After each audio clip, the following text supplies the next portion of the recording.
აწარმოეს საქართველოში პროგრამის ეგიდით მივიღეთ შეღავათიანი აგროკრედიტი, მრავალწლიანი აგროკრედიტი. შევიძინეთ საჯიში აკლებები, მოვამრავლეთ. შეიძლება ითქვას.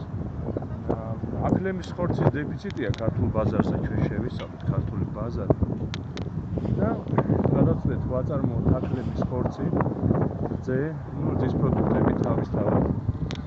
ხორცი ხორცად და კიდე ცალკე ჯიგარი, ხო იცით, როგორც მოგეხსენება ძალიან გემრიელია და მისგან აკლემის კუპაც დავამზადებთ.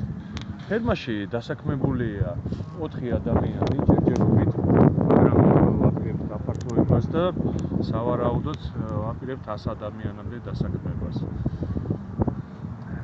ჯერჯერობით ამის თქმა შეიძლება.